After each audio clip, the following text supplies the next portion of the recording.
If you think the Warriors dynasty is over, how can you not be excited about the draft tomorrow? The future starts tomorrow in the Bay.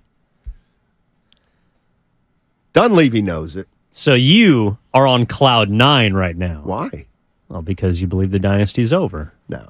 Well, I believe the championships are going to be. It's going to be. They're on the back end. People on the back 9. You know what's funny? People don't even hole 15. People don't even like when you say that. What? Steph's going to be 38, and people are going to be saying, "Oh, he's got another 7 years left." Draymond Green, obviously, here's the thing. You know how Draymond is loved and hated? I don't know if you're going to stand by the statement you made before the show. Well, it depends on which statement you tell the people. Or not. Depends on the statement you tell the people. You say something like Draymond Green's making the offseason all about him? Yes. What are you talking about? He's in France right now trying to have a vacation and get away from it all. And how do you know that he's in France? I think we saw him and LeBron doing exactly Los Lobos. Because they were seeing Los Lobos in concert. They are discussing it. They are publicizing it. They are posting it everywhere. They're talking about how they're together, how they're best friends, and they've been very up to them. Discreet. Yeah, that's Draymond Green in a nutshell. Discreet. No, he's hijacking the offseason for the Golden State Warriors. At least he's trying to. And I don't if that's who he is, that's fine by me. But look, Steiny, I don't think it's crazy to think that Mike Dunleavy Jr. right now has a bunch of stuff on his plate.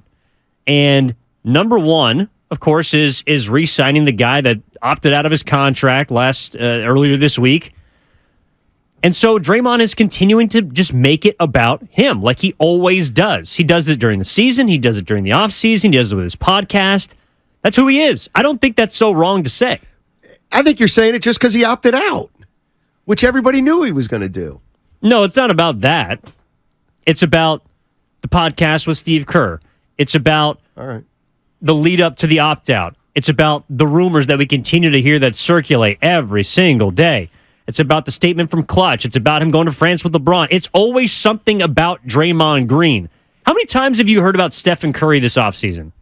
He's not a free agent. How many times have you heard about Klay Thompson this offseason? He's not a free agent. No, but he's going to be playing with his last year of his deal next season. How many times have you heard about Steve Kerr this offseason, if not for Draymond Green? He's not a free agent. Who's playing under the last year, or I should say coaching, under the last year of his deal?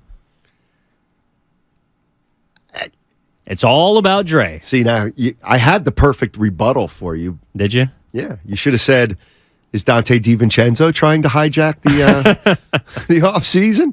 Haven't heard anything about Dante DiVincenzo. Ooh, finally, Don Mega. Evan's a hater when it comes to Draymond. I actually have. Finally. It was the first. Finally. He's finishing up his 5th day, and he's finally got his first amount of criticism. He's been the golden child here since last Thursday. No, never that. Steiny, I got 3 hours to get these shots off before I'm done, put back on the bench, so I got to go. Here's a question. All right, the Golden State Warriors have the 19th pick in tomorrow's draft. Would you like to see them move up into, let's say, the top 10? Apparently there's there could be some action up there. Should they select and keep the pick? Should they select the pick and trade it? Or should they select the pick and package it with an existing player like a Jordan Poole or a Jonathan Kuminga? I'll say this. This guy who the Warriors draft, whoever it is, what kind of player do you want to see drafted? I can tell you what kind of player I don't want to see drafted. Okay, go ahead. Because I'm not... obviously, it depends on who's there and if people are making trades or if they want to use Kuminga to move up. I don't know where they're going to be on draft night. I think it's as likely for them to trade up as it is to keep their pick and take the number 19 pick as it is to completely trade the pick and not draft at all. But who I don't want to see picked, especially if Jonathan Kuminga is involved in this trade, which he is rumored to be, for the Warriors to move up in the draft, you cannot get younger. And what I mean by that is someone a la Kuminga, Wiseman, or even Moody. If I see a 19-year-old selected by the Golden State Warriors, number one, I'm wondering why. Number two, and this is where I do agree with Guru, why should I believe that player is going to be any good and is going to affect winning in the near future? It's just another pick to push down the line for 5 years. And here we are again with this impatience that I can't stand. Why does whoever the Warriors pick have to play right away? They don't. But if you're trying to win next year, then why would you take him? Because you got a future to consider. Am I the only Warrior observer out there? I'm dead serious. Am I the only person alive who cares about the Warriors after Steph Curry? Am I the only person who cares about that? Right now you might be.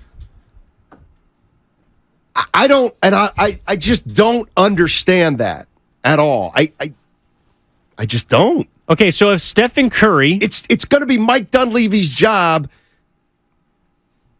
to make every move that he makes from this point on, every single move that he makes should endeavor to help the Warriors now and not sacrifice anything down the line. They already don't have their pick next year, essentially, if it's 5 or worse. So they don't even have a draft pick next year. So, and you know what? Here's my other question. Were Wiseman, Kuminga, and Moody bad picks? Not such great players?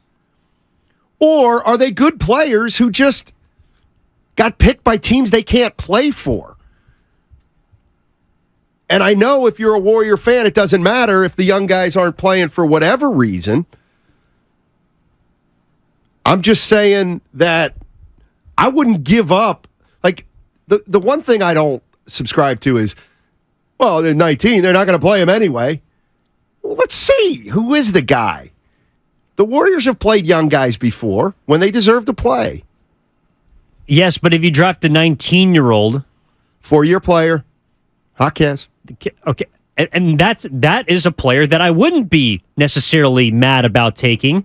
But if there's a 4-year player that you're trading up for, that's different than using Jonathan Kuminga to move up in the draft to draft another 19-year-old. To me, that just seems redundant. I agree with that.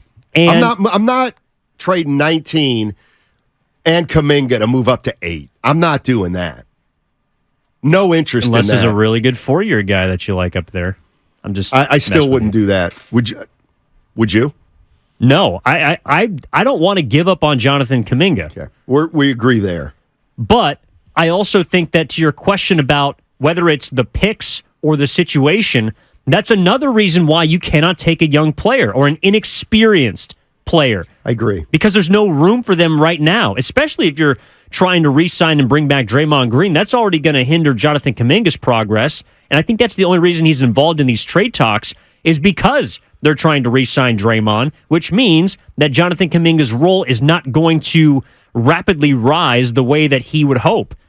Now, if you're looking at the draft, you're essentially just taking another placeholder, except instead of 2 years ago taking a placeholder, you're getting it 2 years later, and maybe you're closer to the end, so you're closer to that player getting more minutes.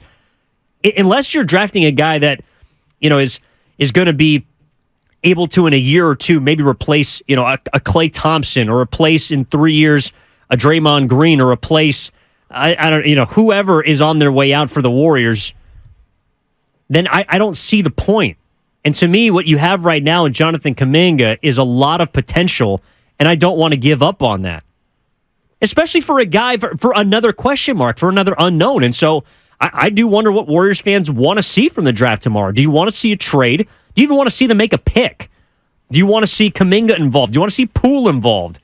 888-957-9570. Like, help us, because I feel like we're of the mindset, Steiny, that the Warriors are stuck between a rock and a hard place, and what you're talking about with drafting another young player is essentially restarting the 2-timeline program that failed the first time. Well, Jonathan Kuminga, I'm just going to say, Jonathan, you cannot trade. I've said this. You cannot trade Jonathan Kuminga because I'll tell you why. Even if you're a little disappointed, you look at his numbers. His numbers reek of a young player figuring it out who's going to continue to get better. There is, whether you think Kuminga's progress has been slow or average, it doesn't matter. I think we can all agree Kuminga's getting better. He's getting better. You can't when you've got a team that's older, you can't trade a 21-year-old, 20-year-old who has proven that he's getting better. Wiseman was not proving that he was getting better as far as I'm concerned, and that's why they traded him, I think. You can't trade Jonathan Kuminga. And I know I'm saying, well, if you bring Draymond Green back, where's Kuminga going to play? And if you bring Draymond Green back for 3 years, I don't know how to answer that question. But I hate the idea. I hate the idea of if there's a choice to be made between Draymond Green and Kuminga, that the choice is, we're going to re-sign Draymond for 3 years and we're going to look to move Kuminga. That would be a move that I would abhor. And I think it'd be one that the Warriors would end up regretting because of the progress we've already seen Kuminga make on a team where he doesn't have much room to play. Like he plays because there's injuries. He plays because there is guys that need nights off, that need to be load managed. That's when he gets his opportunities, but he's looking for a full-time job. Like he's looking for a starting role, maybe not a starting role, but a place where at least he can get 20 or 25 minutes. And if the Warriors are able to kind of carve that out for him next year, I think we could see even larger strides from Kuminga to the point where in his third season now, maybe he is ready to contribute to a playoff team. Jonathan Kuminga, this past season, played 67 games out of 82. I need to look at how many he was hurt and how many DNP coaches' decisions he had. But nevertheless, 67 of 82 games. That's pretty good. He averaged 21 minutes a game. 21 minutes a game. Like, this is where it's not a black and white issue. Jonathan Kuminga played 21 minutes a game for the Warriors. It got to a point late in the season where Steve Kerr didn't quite trust him as much as he trusted Andrew Wiggins, who's 27 or 28 years old. Just like, these guys don't come into the league and set the NBA on fire. Very few. Who's done that? Like, who's done that? And so that one I'm against. Jonathan Kuminga, you cannot trade him. He might be the best player you've drafted since the Big Three.